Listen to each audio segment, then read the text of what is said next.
आया कि कहीं ना कहीं एक दूसरा कमेटी मिडिल स्कूल का बना है जिसके सेक्रेटरी अलग हैं, अध्यक्ष हम ही हैं उसमें भी।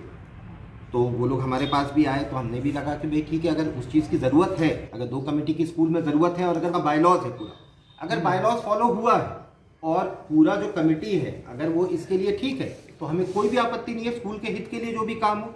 अगर कहीं ना कहीं हम लोग भी स्कूल में जुड़े हुए हैं क्योंकि हमारे पूर्वजों ने ये ज़मीन दिया, तो कहीं ना कहीं बायलॉज में ये चीज़ लिखा गया कि परिवार का कोई ना कोई सदस्य स्कूल की अध्यक्षता करेगा। तो हम लोग का भी बस यही चीज़ है, क्योंकि एक लिंग्विस्टिक स्कूल है तो हम लोग का प्रयास ये रहा कि भैया इसमें ज़्यादा से ज़्यादा बच्चे आएँ। ये जो 3 शिक्षण संस्था हैं, Hazaribagh high school, middle school और मदरसा इस्लामिया कांग्रेस ऑफिस के पास, ये तीनों शिक्षण संस्था अंजुमन फलाहुल मुस्लिमीन जो एक मदर कमेटी है उसी के तहत चलाए जाते हैं। तो आज की मीटिंग में अध्यक्ष अधिनारायण नारायण सिंह और सेक्रेटरी तीनों संस्था के अनवर मलिक साहब ने साफ साफ बात कर दी कि वो कमेटी अवैध है। उस कमेटी में जांच हुई थी, डीसी ने भी उसको अवैध करार दिया है। तो वो कमेटी नहीं है, वो पब्लिक में भ्रम पैदा करने के लिए गलत तरीके से वो काम कर रहे हैं, जो ऐसा नहीं होना चाहिए। चक्कर ये था कि जब हम अध्यक्ष बने उस समय कमेटी सिर्फ एक थी, सेक्रेटरी एक थे। उनके देहांत के बाद और उसके बाद ये टर्म भी पूरा हो गया और मतलब स्कूल में क्योंकि हमारा डायरेक्ट एकदम इंटरेक्शन सबसे रहता नहीं है, जो भी है वो तो सेक्रेटरी और जितने भी यहाँ के बोर्ड मेंबर्स हैं, प्रिंसिपल साहब हैं, सब लोग मिलके स्कूल को ज़्यादा चलाते हैं।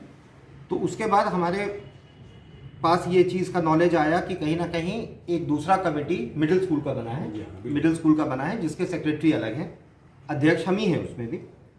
तो वो लोग हमारे पास भी आए तो हमने भी लगा कि भाई ठीक है, अगर उस चीज़ की ज़रूरत है, अगर दो कमेटी की स्कूल में ज़रूरत है और अगर वो नियम के तहत हो रहा है। देखिए, नियम की जानकारी 100% हमें नहीं है, जैसा अभी सेक्रेटरी साहब ने भी बताया कि इनका जैसा भी जो नियम है, जहाँ से 2 लोगों को लेना है, जिस तौर तरीके से चलना है, जो इसका बायलॉज है पूरा, अगर बायलॉज फॉलो हुआ है और पूरा जो कमेटी है अगर वो इसके लिए ठीक है तो हमें कोई भी आपत्ति नहीं है स्कूल के हित के लिए जो भी काम हो।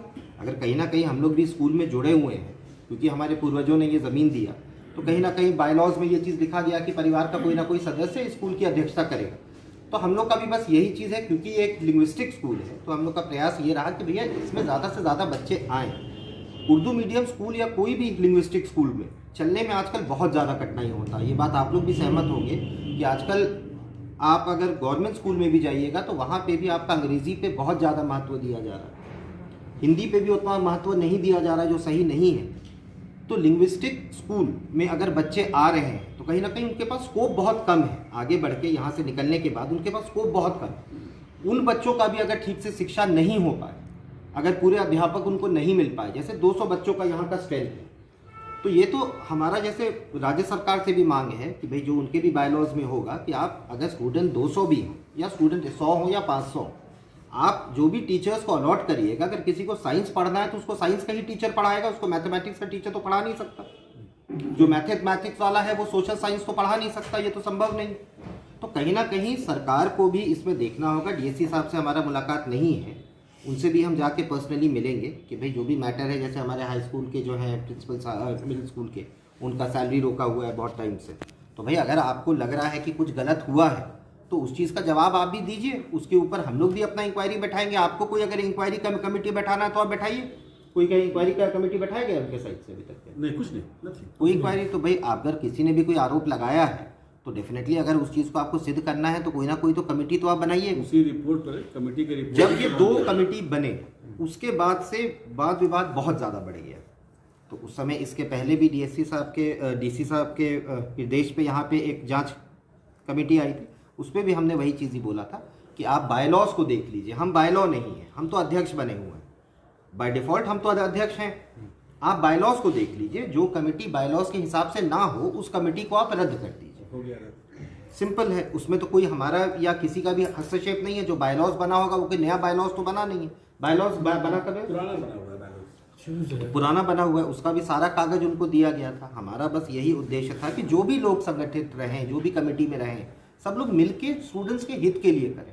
आज के दिन में कहीं ना कहीं स्कूल का नाम खराब हो रहा है, जैसे आप लोग हमसे ज़्यादा वाकिफ़ हैं कि 10 टाइप की बातें हो रही हैं। बहाली निकाला जा रहा है, बहाली पे रोक लगाया जा रहा है, फिर बहाली निकाला जा रहा है, फिर बहाली पे रोक लगाया जा रहा है, यहाँ से आरोप लग रहा है, वहाँ से आरोप लग रहा है। इस चीज़ का कोई मतलब नहीं। जो कमेटी बायलॉज के हिसाब से नहीं है और इसमें तो सरकार को भी, या जो भी डीएससी है या फिर जो भी इसके डायरेक्ट इंचार्ज होंगे फ्रॉम द गवर्नमेंट, उनका भी ये काम है कि वो इसमें डायरेक्टली हस्तक्षेप करें और कमेटी को चेक कर लीजिए। साफ जो कमेटी सही नहीं है आप उनको हटा दीजिए, फिर उनका बात क्यों माना जाए। हम किसी के पक्ष में या विपक्ष में नहीं कह रहे, हमारा बस सिंपल ये कहना है कि जो बायलॉज के हिसाब से कमेटी नहीं बना है वो कमेटी ऑब्वियसली स्टैंड नहीं करती है और वो कमेटी गलत है। आरोप चाहे जो भी हो सर, शिक्षकों की कमी देखी जा रही है स्कूल में। शिक्षकों की कमी बहुत ज़्यादा देखी जा रही है। जैसा हमने अभी भी कहा कि शिक्षकों की बहाली बहुत ज़्यादा इंपॉर्टेंट है, बिकॉज कहीं ना कहीं बच्चे भी स्कूल में तब आएंगे जब आपके शिक्षक यहाँ पे होंगे और अच्छे होंगे। अगर पढ़ाई होगा ही नहीं, अगर मैथमेटिक्स का पढ़ाई नहीं हो रहा तो एक कोई लिंग्विस्टिक स्कूल में अपने बच्चों को क्यों भेजे।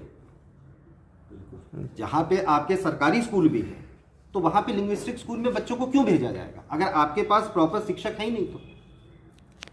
एक दूसरा मुद्दा है यहाँ पे 1932 का ये मामला है और आपके पूर्वज के द्वारा ये दान है या जो भी है, लेकिन भवन जो है, अच्छा आप आज के डेट में एक बहुत अच्छे राजनीति, अभी जैसा कि हमने आपको एक्सप्लेन किया कि हम लोगों ने बहाली 2022 में निकाली थी, विज्ञापन निकाला था, लेकिन कुछ लोगों ने एप्लीकेशन दे दिया, शिकायत कर दिया उपायुक्त महोदया के यहाँ और डीएससी और डीओ के यहाँ कि गलत बहाली लोग कर रहे हैं, क्योंकि लड़कों की संख्या कम है और उतने टीचर नहीं चाहिए। 4 पोस्ट वैकेंट है लेकिन 7 टीचर अब ऑलरेडी हैं। लड़के 200 हैं तो 210 के साथ 7 टीचर चाहिए, 7 टीचर हैं, इसलिए 4 सब्जेक्ट्स का इनको कोई अपार्टमेंट की जरूरत नहीं है हाई स्कूल में। और 2 स्कूल शिक्षकों के बहाली जो वहाँ होने वाली है मदरसा इस्लामिया में, वहाँ भी गलत है चूँकि बच्चे कम हैं। इस पर हम लोगों ने, चूँकि निर्देश आ गया था डिपार्टमेंट से, इसलिए हम लोगों ने बहाली रोक दी, स्थगित कर दी। इस बीच में हम लोगों ने डीओ और डीएससी दोनों को लेटर लिखा कि जिस ग्राउंड पर आप कह रहे हैं बहाली रोकने के लिए, स्थगित रखने के लिए कि लड़कों की संख्या कम है, अगर तत्संबंधी कोई आदेश या कोई नियमावली या कोई नियम राज्य सरकार का है तो उसकी प्रति हमें उपलब्ध कराई जाए। लेकिन आज तक वो उपलब्ध नहीं कराई गई। फिर हम लोग चले गए निदेशालय रांची, वहाँ पर डायरेक्टर और जो भी अफसर्स हैं संबंधित कार्यालय के, मैंने प्राथमिक निदेशालय और माध्यमिक निदेशालय दोनों जगह हम लोग गए और जाके मांगा, कहा कि सरकार का ऐसा कोई निर्देश नहीं है कि बच्चे अगर कम हैं तो आप बहाली रोक दें, बल्कि जो विषय स्वीकृत है, जिस सब्जेक्ट में भी विषय में स्वीकृत पद है और सैंक्शन पोस्ट है और वैकेंट है, उसमें बहाली तुरंत कराई जाए, इस तरह का आदेश दिया गया है सरकारी विद्यालय में। इसलिए आप लोग भी कर सकते हैं। फिर हम लोग आए, अपने प्रबंध समिति में बैठक लिया कि साहब इस तरह कोई लेटर अब तक नहीं आया है। 2 बार स्मारक पत्र भी दिया गया है डीएससी को कि भाई भेजिए हमको वो लेटर जब नहीं आया और जब हम लोग कन्फर्म हो गए कि सरकार का कोई ऐसा लेटर नहीं है कि छात्रों की संख्या के आधार पर अपॉइंटमेंट करना है, तो पूरा हम लोगों ने डिसीजन लिया कि विज्ञापन निकाला जाए और बहाली की जाए। इसलिए विज्ञापन निकाला गया। 7 जनवरी 2024 को भी हम लोगों ने रिटन टेस्ट लिया है और अब इसका परिणाम आने के बाद हम लोग प्रॉपर वे में नियुक्ति करके सरकार के पास भेजेंगे। अनुमोदन जब हो जाएगा वो टीचर हमारे ज्वाइन करेंगे और पूरी प्रक्रिया से स्टार्ट होगा। उर्दू प्राइमरी जो स्कूल है इस्लामिया, आज के देखा गया कि 2 कमेटी की बात कही जा रही है, कहाँ तक इसमें कौन सी कमेटी इसमें सच है और कौन सा गलत है? ये जो 3 शिक्षण संस्था हैं, Hazaribagh high school, middle school और मदरसा इस्लामिया कांग्रेस ऑफिस के पास, ये तीनों शिक्षण संस्था अंजुमन फलाहुल मुस्लिमीन जो एक मदर कमेटी है उसी के तहत चलाए जाते हैं। तो अंजुमन फलाहुल मुस्लिमीन का अपना बायलॉज है जो बिहार गवर्नमेंट से भी मंजूर था और झारखंड बनने के बाद झारखंड सरकार से ये मंजूर है। विद्यालय को चलाने के लिए, प्रबंधन समिति बनाने के लिए एक बायलॉज है। उसी बायलॉज के तहत ये पिछले 100 सालों से शिक्षण व्यवस्था चल रही है। अब जो 2 कमेटी की बात हो रही है, तो पिछले मिडिल स्कूल की जो प्रिंसिपल थी नजमुस्सबा, उन्होंने गलत तरीके से अपने भाई को सेक्रेटरी बना दिया और रज़ी अहमद साहब को उपाध्यक्ष बनाया। अब हम सुनते हैं कि वो अध्यक्ष हो गए हैं, जैसा कि उन्होंने बैठ दिया है। तो आज की मीटिंग में अध्यक्ष अधिनारायण नारायण सिंह और सेक्रेटरी तीनों संस्था के अनवर मलिक साहब ने साफ साफ बात कर दी कि वो कमेटी अवैध है। उस कमेटी में जांच हुई थी, डीसी ने भी उसको अवैध करार दिया है। तो वो कमेटी नहीं है, वो पब्लिक में भ्रम पैदा करने के लिए गलत तरीके से वो काम कर रहे हैं, जो ऐसा नहीं होना चाहिए। अगर वो अध्यक्ष हैं तो प्रेस के सामने, लोगों के सामने कागज़ दिखलाना चाहिए कैसे अध्यक्ष हो गए, कमेटी के मेंबर कैसे बन गए, वो बताएं। कहीं कहना वो एकदम गलत तरीका 100% गलत है, बिल्कुल अवैध है। इसको न सिर्फ हम बल्कि ज़िला प्रशासन भी कह रहा है।